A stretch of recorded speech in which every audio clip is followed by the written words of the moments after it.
শরীফ ওসমান হাদি যে ইনসাফের পক্ষে লড়াই করে গেছেন এবং আধিপত্যবাদের বিরুদ্ধে তার যে অবস্থান ছিল সেই আদর্শকে ধারণ করেই একটি জুলাই গণঅভ্যুত্থানের চেতনায় একটি সুখী সমৃদ্ধ সুন্দর দেশ গড়ায় সবাই একতাবদ্ধ হয়ে কাজ করবেন সেরকম প্রত্যাশার কথাই কিন্তু এনসিপির এই নেতা কিন্তু জানালেন।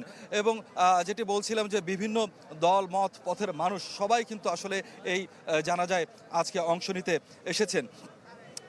আজকে এই জানাজার যে স্থান অর্থাৎ জাতীয় সংসদ ভবনের যে দক্ষিণ প্লাজা, সেই দক্ষিণ প্লাজায় যেহেতু মানুষের ঢল নেমেছে সেহেতু ডিএমপির পক্ষ থেকে কিন্তু কিছু নির্দেশনা দেওয়া হয়েছে, অর্থাৎ এখানের যান চলাচলের ক্ষেত্রে ডিএমপি কিছু নির্দেশনা দিয়েছে।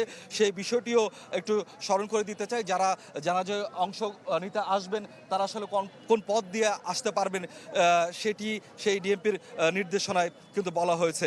এবং যেটি বলেছে যে ডিএমপি সেটি হচ্ছে যে কয়েকটি বিকল্প পথের কথা তারা বলেছে। একটি হচ্ছে যে মিরপুর রোড হয়ে উত্তর দিক দিয়ে ফার্মগেট বা সোনারগাঁও এর দিকে যে যানবাহনগুলো যাবে সেগুলোকে গণভবন ক্রসিং থেকে লেক রোড, উড়োজাহাজ ক্রসিং ও বিজয় সরণির ক্রসিং হয়ে ডানে মোড় নিয়ে ফার্মগেটের দিকে যেতে বলা হয়েছে। অন্যদিকে ফার্মগেট থেকে ইন্দিরা রোড হয়ে মানিক মেয়ে এভিনিউয়ের দিকে যেতে ইচ্ছুক যানবাহনগুলোকে খেজুরবাগান ক্রসিং থেকে ডানে মোড় নিয়ে উড়োজাহাজের ক্রসিং ও লেক রোড হয়ে গণভবনের ক্রসিংয়ের দিকে যেতে বলা হয়েছে। এরকম আসলে বেশ কিছু পথ নির্দেশ করে দেওয়া হয়েছে। ধন্যবাদ আপনাকে, আমাদের সঙ্গেই থাকবেন শিশির। আমরা এখন চলে যেতে চাই শফিকুল ইসলাম সবুজের কাছে। তিনিও আছেন ঠিক মানিক মিয়া এভিনিউতে এবং তার ফ্রেমে আমরা দেখতে পাচ্ছি যে আসলে জনমানুষের ঢল। সবুজ, আপনি আমাকে জানাবেন যে আসলে মূল মানিক মিয়া এভিনিউতেও কি আসলে মানুষের ঢল নেমে গেছে কিনা, ভেতরটা পূর্ণ হয়ে গেছে কিনা, সংসদ ভবনের দক্ষিণ প্লাজার যে মাঠ সেটি ইতিমধ্যেই পূর্ণ হয়ে গেছে কিনা, মানুষ মূল সড়কেও অবস্থান নিয়েছে কিনা। বেঙ্গল ইন্সপায়ার অ্যাপে ব্যাংকিং এখন হাতের মুঠোয়। ঘরে বসেই 24/7 ব্যাংকিং সেবা পেতে ইনস্টল করুন এখনই। ঠিক দুপুর 2টার সময় যে ঘোষণা, সেই ঘোষণা অনুযায়ী শরীফ ওসমান হাদির নামাজে জানাজা অনুষ্ঠিত হবে জাতীয় সংসদ ভবনের দক্ষিণ প্লাজায়। তো দক্ষিণ প্লাজার যে সবুজ প্রাঙ্গণ রয়েছে সেই প্রাঙ্গণ পেরিয়ে মানিক মিয়া এভিনিউতেও কিন্তু মানুষের উপচে পড়া ভিড় আমরা দেখছি। এখন হাতে সময় আছে আর 20 মিনিটের মতো। তো এই 20 মিনিট আগেই কিন্তু মানিক মিয়া এভিনিউর পূর্ব থেকে পশ্চিম অর্থাৎ ফার্মগেট থেকে যে সড়কটি ঢুকেছে, এদিকে আসাদ গেট থেকে মানিক মিয়া এভিনিউর দিকে যেই সড়কটি রয়েছে, পুরো সড়কে কিন্তু লোকে লোকারণ্য।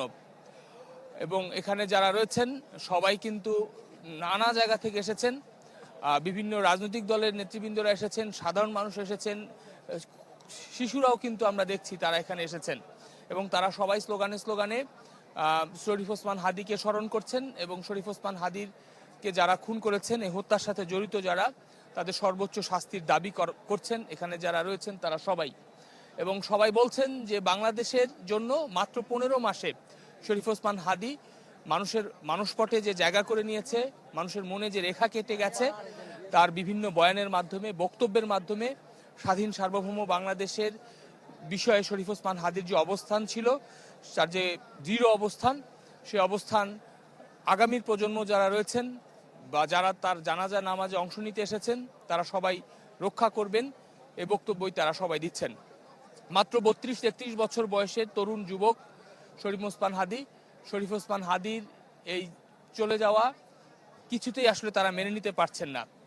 চলতি মাসের 12 তারিখে রাজধানীর পল্টনে শুক্রবারে জুমার নামাজের পরে আততায়ীর হাতে শরীফ ওসমান হাদি গুলিবিদ্ধ হন। পরবর্তীতে তাকে ঢাকা মেডিকেল, সেখান থেকে এভার কেয়ার হসপিটাল, তার পরবর্তীতে সিঙ্গাপুরে নিয়ে যাওয়া হয়, সিঙ্গাপুর জেনারেল হাসপাতালে।